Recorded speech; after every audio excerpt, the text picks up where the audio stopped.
चुनाव से जुड़ी बड़ी खबर। जेएमएम ने 21 उम्मीदवारों की लिस्ट जारी की है। आदिवासी और श्रमिक वर्ग पर फोकस है। असम में जेएमएम को तीर कमान चिन्ह मिला है। तीर कमान जेएमएम का पारंपरिक चुनाव चिन्ह है। आपको बता दें कि बिहार की तरह असम में भी जेएमएम और महागठबंधन की बात नहीं बन पाई, जिसके बाद जेएमएम ने अकेले चुनाव लड़ने का फैसला किया है। बड़ी खबर आपकी टेलीविजन स्क्रीन पर। असम चुनाव से जुड़ी जेएमएम ने 21 उम्मीदवारों की लिस्ट जारी की है। आदिवासी और श्रमिक वर्ग पर उनका फोकस है। असम में जेएमएम को तीर कमान चिन्ह मिला है। तीर कमान जेएमएम का पारंपरिक का चुनाव चिन्ह है। आपको बता दें कि बिहार की तरह असम में भी जेएमएम और महागठबंधन की बात नहीं बन पाई, जिसके बाद जेएमएम ने अकेले चुनाव लड़ने का फैसला किया है। 21 उम्मीदवारों की यह लिस्ट इस समय आपकी टेलीविजन स्क्रीन पर। जेएमएम असम में 21 सीटों पर ताल ठोकती हुई नजर आएगी। तीर धनुष उनका चुनाव चिन्ह रहेगा। ये उनका पारंपरिक चुनाव चिन्ह भी है। महागठबंधन से उनकी बात नहीं बनी और ऐसे में 21 सीटों पर अब चुनाव में ताल ठोकती हुई नजर आएगी। 126 सीटों पर कुल मुकाबला होगा। 64 बहुमत का आंकड़ा। 21 पर जेएमएम अपने उम्मीदवार उतार रही है। और जमशेदपुर से बड़ी खबर मिल रही, जहां के बहरगोड़ा थाना क्षेत्र के स्वर्णरेखा नदी किनारे जांच के दौरान एक और मिसाइल बम मिला है। सेना के जवान मौके पर पहुंचे। इंडियन आर्मी और बम निरोधक टीम बम की जांच कर रही है। बम को डिफ्यूज करने की कोशिश की जा रही है। मौके पर भारी संख्या में लोग मौजूद हैं। 4 दिन पहले भी एक जिंदा मिसाइल बम मिला था और ऐसे में अब खबर मिल रही है कि जमशेदपुर के बहरगोड़ा थाना क्षेत्र के स्वर्णरेखा नदी किनारे एक और मिसाइल बम मिला है। सेना के जवान मौके पर पहुंचे हैं। इंडियन आर्मी और बम निरोधक टीम मौके पर पहुंच चुकी है। डिफ्यूज करने की प्रक्रिया शुरू हो चुकी है। मौके पर भारी संख्या में लोग भी मौजूद हैं। खबर यह भी है कि 4 दिन पहले भी एक जिंदा मिसाइल बम मिला था। द्वितीय विश्व युद्ध से जोड़कर इससे देखा जा रहा है। थोड़ी ही देर में इसको डिफ्यूज करने की प्रक्रिया शुरू हो जाएगी। जमशेदपुर से खबर है, बहरगोड़ा थाना क्षेत्र के स्वर्णरेखा नदी के किनारे एक और मिसाइल बम मिलने की खबर। तस्वीरें आपकी टेलीविजन स्क्रीन पर।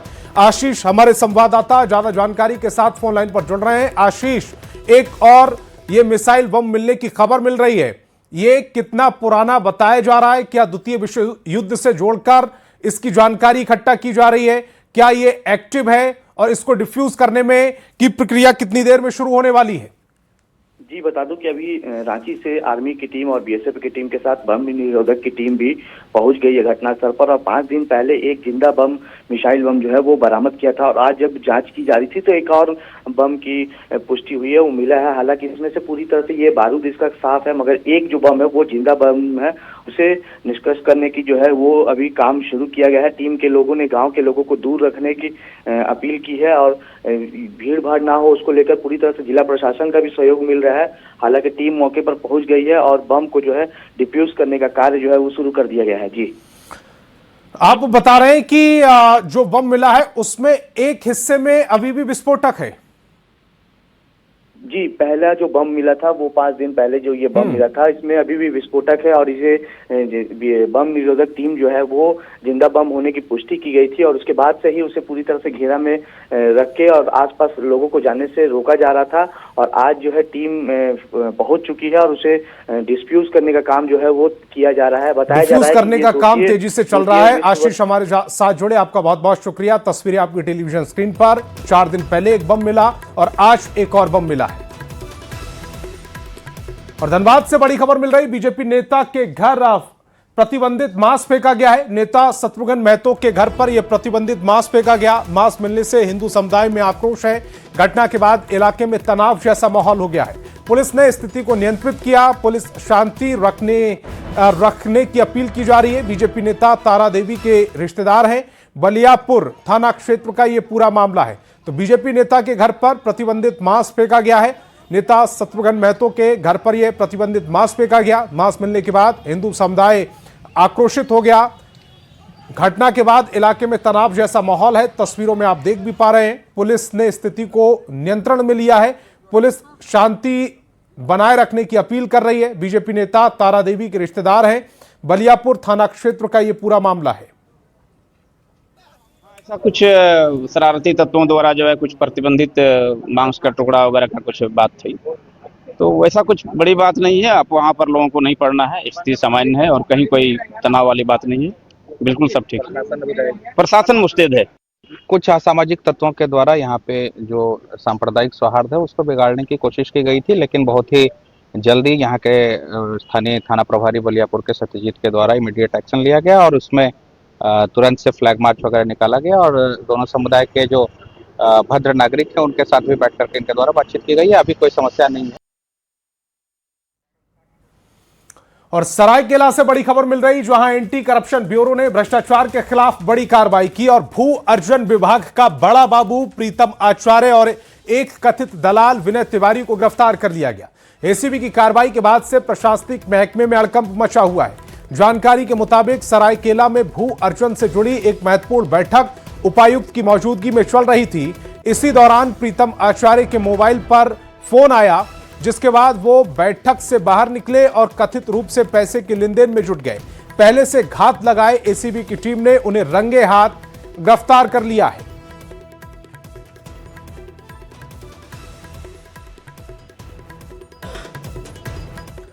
और साहिबगंज से बड़ी खबर है, जहां नाबालिग लड़की के अपहरण के मामले में सनसनी फैल गई। राजमहल थाना क्षेत्र में 14 साल की लड़की के अपहरण का मामला सामने आया। पीड़ित पिता की शिकायत पर पुलिस ने 5 लोगों के खिलाफ प्राथमिकी दर्ज कर मामले की जांच शुरू कर दी है। घटना ईद के दिन की बताई जा रही है। अधिकारियों का कहना है कि जल्द ही आरोपी की गिरफ्तारी कर लड़की को सुरक्षित बरामद कर लिया जाएगा।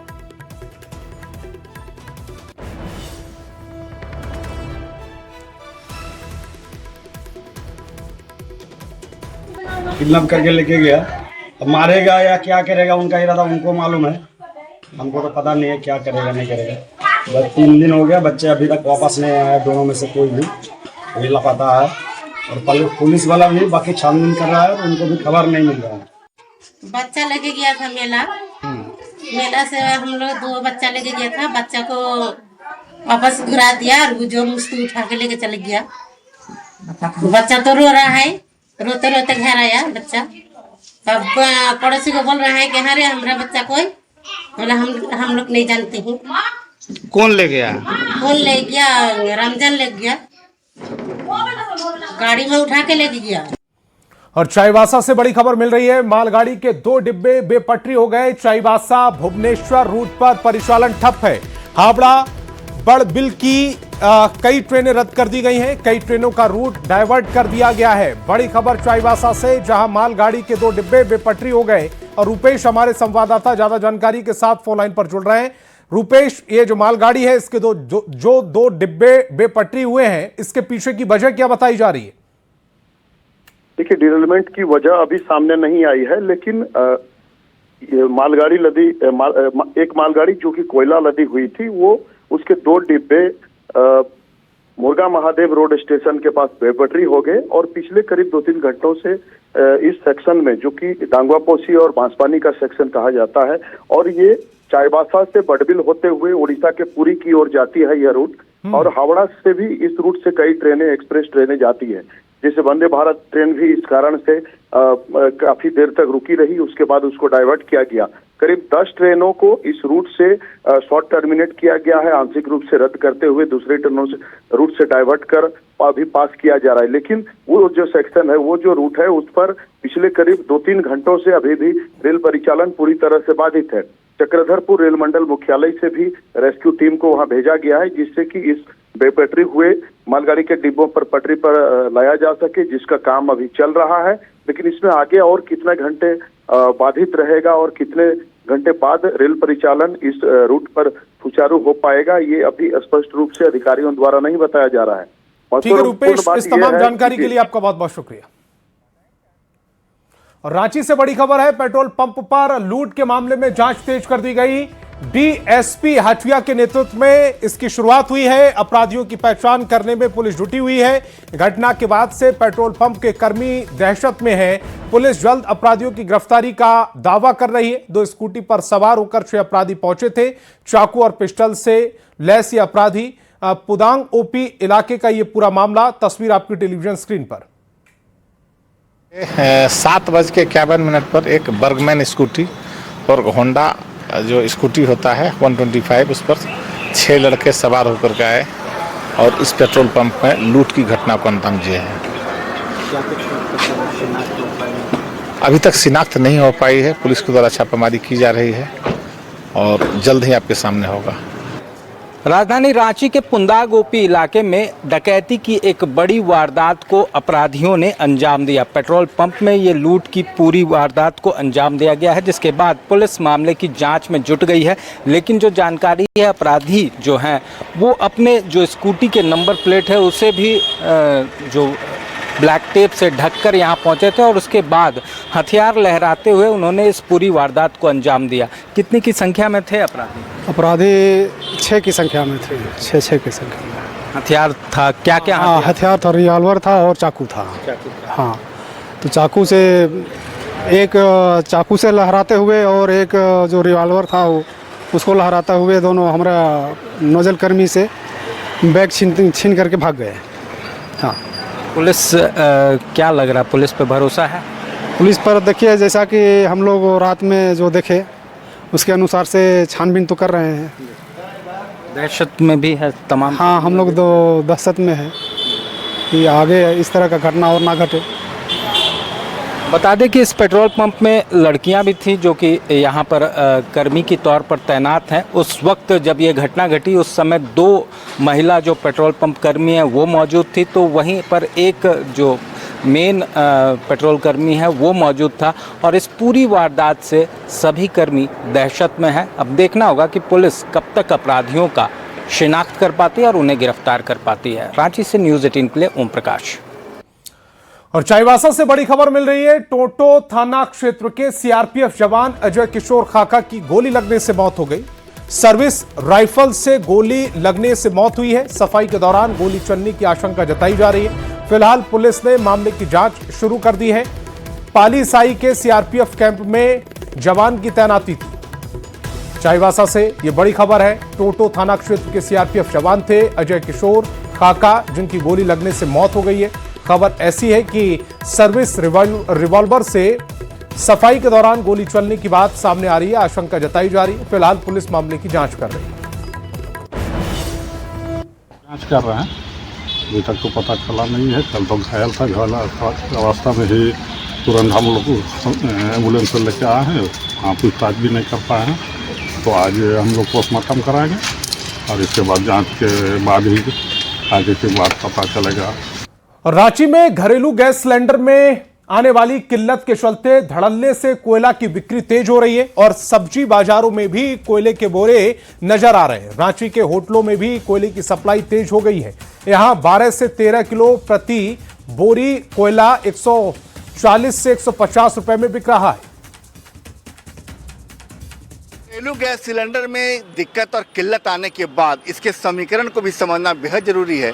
हम बात कर रहे हैं राजधानी रांची की, जहां पर आमतौर पर तमाम एजेंसियों में जो होम टू होम डिलीवरी जो करने की बात आ रही है, वहां तो कुछ एजेंसियों में की जा रही है, लेकिन जिस तरीके से उपभोक्ताओं की भीड़ उमड़ रही है उसको देखते हुए सिलेंडर की लंबी कतार लग रही है। लेकिन बता दें कि उसका साइड इफेक्ट ये हो रहा है कि यहाँ पर कोयले की बिक्री बढ़ गई है। क्योंकि आमतौर पर कोयला जो है, आप देखते हो घरों में कोयला नहीं जाता है, कोयला जाता है होटलों में जहां खाना बड़े पैमाने पर बनता है। लेकिन जैसे ही सिलेंडर में जो दिक्कत आनी शुरू हुई तो आम लोग भी अब कोयला बाजार से खरीदने लगे हैं। क्योंकि जिस तरीके से सिलेंडर जो मिलने में परेशानी अभी फिलहाल हो रही है और लोगों का यह कहना है कि डीएससी नंबर मिलने के बाद भी उन्हें कतार में घंटों खड़ा रहना पड़ रहा है, सिलेंडर नहीं मिल रहा है। ऐसे में वापस कोयला ही एकमात्र उपाय है जिस पर घर का चूल्हा जल सकता है। देखिए यहाँ पर एक कारोबारी है, छोटा है, ये भी खरीद कर लाता है, कोयला बेचता है और जिस तरीके से भी सिलेंडर को लेकर मारामारी मची है, कोयले की बिक्री बढ़ गई। बिक्री बढ़ल है सर, घर के परेशानी हो गया है। बिक्री बढ़ल है तो भाई 10-20 को बिकता है, रह गया कि जो घर में छोटा माने अब हॉस्टल हो गया तो उन लोग का खाना कैसे बनेगा। मेन ये बात है। तो ऐसे में वापस कहा जा रहा है कि सिलेंडर ने जैसे ही अपनी भाव बढ़ाई है, कोयले ने फिर से अपनी चमक दिखाई है। संजय कुमार सिन्हा, न्यूज़ 18 रांची। और रामनवमी पर्व को लेकर चतरा जिला प्रशासन और पुलिस पूरी तरह से सतर्क नजर आ रहे हैं। शहर के व्यस्त और भीड़भाड़ वाले क्षेत्र केसरी चौक में पहली बार मॉक ड्रिल का आयोजन किया गया। इस दौरान पुलिस और प्रशासन की संयुक्त टीम ने आपात स्थिति से निपटने की तैयारी का जायजा लिया। एसपी ने कहा कि रामनवमी के दौरान किसी भी प्रकार की अव्यवस्था या तनाव की स्थिति उत्पन्न न हो, इसे ध्यान में रखते हुए ये मॉक ड्रिल किया गया है। मॉक ड्रिल में जिला प्रशासन के वरीय अधिकारी और पुलिस बल के जवान मौजूद रहे।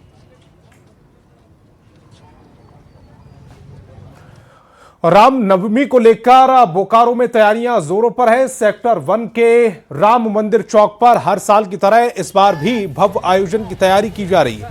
यहां कलाकार जुलूस में तलवार और लाठी के साथ अपने हुनर का प्रदर्शन कर रहे हैं, जबकि आकर्षक झांकियां लोगों को अपनी ओर खींच रही हैं। ऐसे में आयोजकों के अनुसार कार्यक्रम को लेकर सुरक्षा के पुख्ता इंतजाम किए गए हैं। मौके पर एम्बुलेंस और फायर ब्रिगेड की गाड़ियां भी तैनात रहीं ताकि किसी भी आपात स्थिति से निपटा जा सके। वहीं प्रशासन ने डीजे साउंड को कम आवाज में बजाने के निर्देश दिए। बजरंग विजय अखाड़ा समिति की तरफ से हम लोग विगत 40 सालों से अखाड़चियों का राम मंदिर गोलंबर पे स्वागत करते आ रहे हैं। इस बार भी शहर के विभिन्न क्षेत्रों से अखाड़ा आ रहा है और तरह तरह की झांकी आप लोगों को नई तरह का देखने को मिलेगी। डीजे पे पहले बैन था, लेकिन प्रशासन जैसा भी हम लोग को निर्देश दिए हैं सभी अखाड़चियों को या फिर जुलूस वाले को कि कम डेसिमल कम वॉल्यूम में होना चाहिए।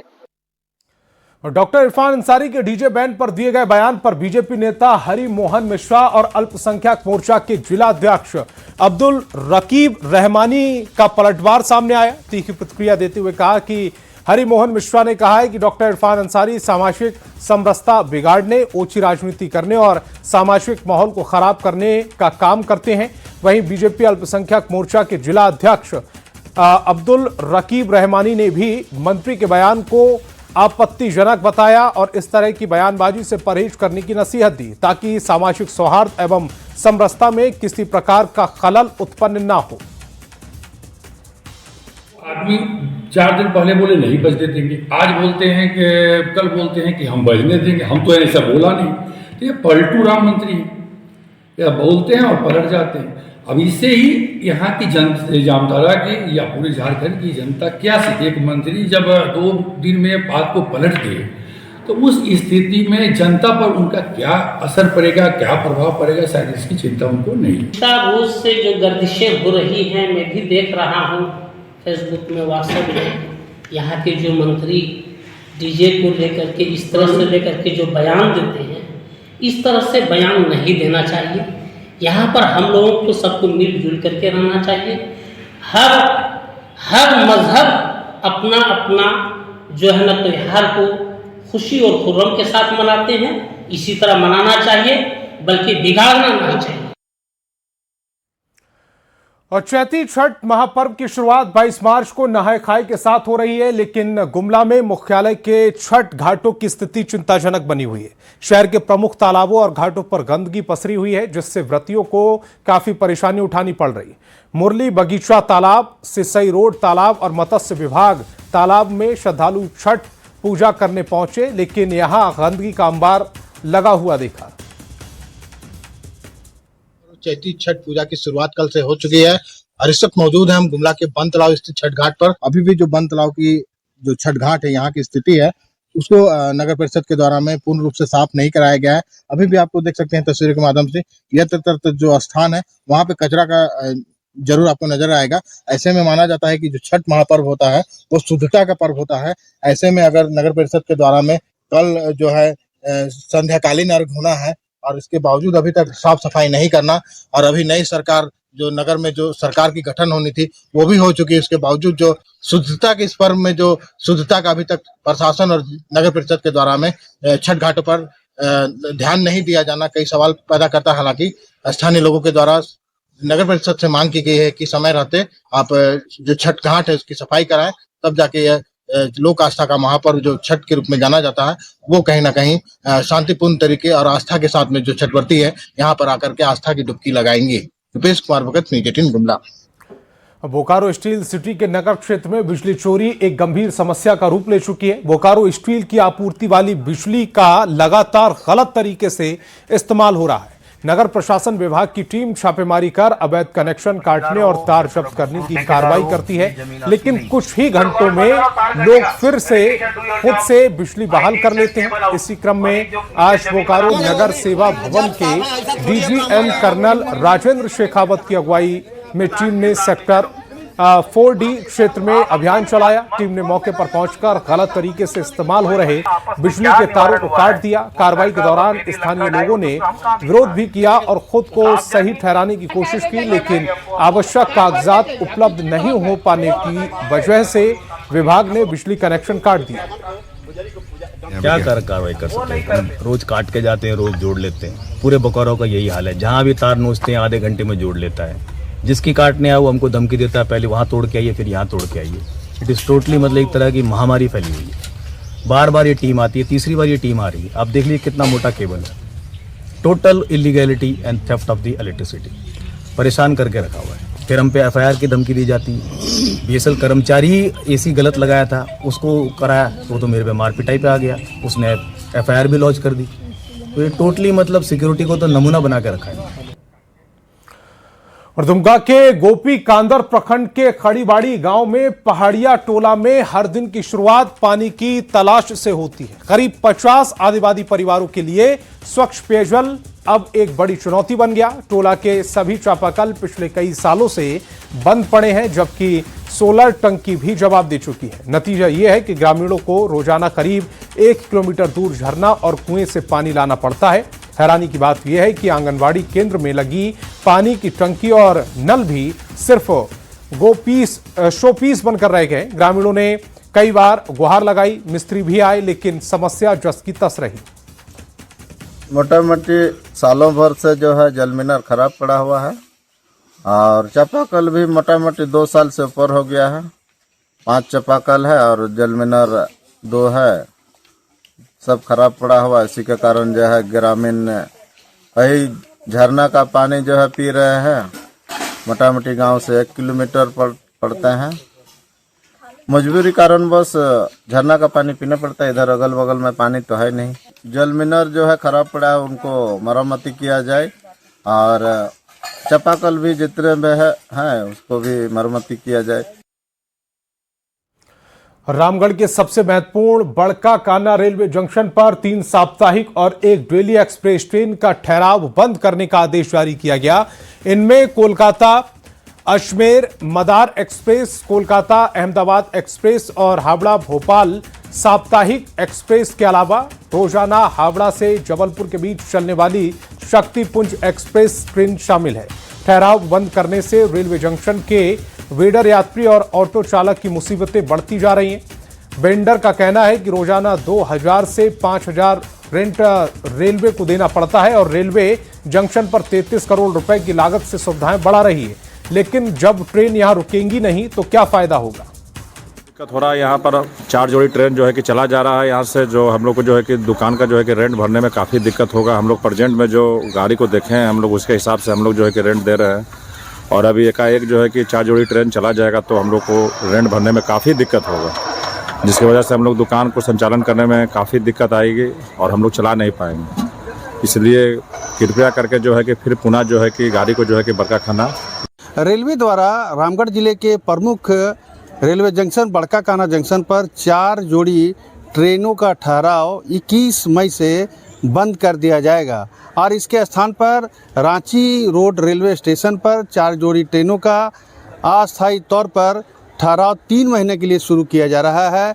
इसमें Kolkata Madar Express, Kolkata Ahmedabad Express, Howrah Bhopal Express और प्रतिदिन चलने वाले महत्वपूर्ण ट्रेन हावड़ा जबलपुर शक्तिपुंज एक्सप्रेस को यहां से डाइवर्ट करके रांची रोड रेलवे स्टेशन पर ले जाया जा रहा है, जिसके कारण यहां के लोगों में काफ़ी आक्रोश देखा जा रहा है। जिसमें 3 साप्ताहिक है और 1 डेली है। शक्तिपुंज एक्सप्रेस ये बहुत महत्वपूर्ण ट्रेन है जिसमें बहुत अच्छा खासा भीड़ होता है, सवारी यहाँ से चढ़ती है। छोटे दुकानदार के लिए बहुत ही बढ़िया ट्रेन है। पर डे मेरा तो सर दुकान का 2000 रुपये पर डे का किराया जी। मैक्सिमम कितना? 5000 तक? मैक्सिमम 5000 तक का तो किराया। कैसे फिर आप लोग मैनेज कीजिएगा? सर यहाँ पे जो महत्वपूर्ण ट्रेन है सर, जिसमें सर शक्तिपुंज हो गया, वीकली सर टोटल तीनों वीकली है सर। एक डेली है और एक डेली है। तो सर इसमें सर हम यही सर मतलब रेलवे से गुहार लगाते हैं सर कि जो भी ट्रेन यहाँ से डाइवर्ट का प्रोसीजर कर चुकी है उसको सर रिटर्न लाया जाए। हो गया है। जावेद खान, न्यूज 18।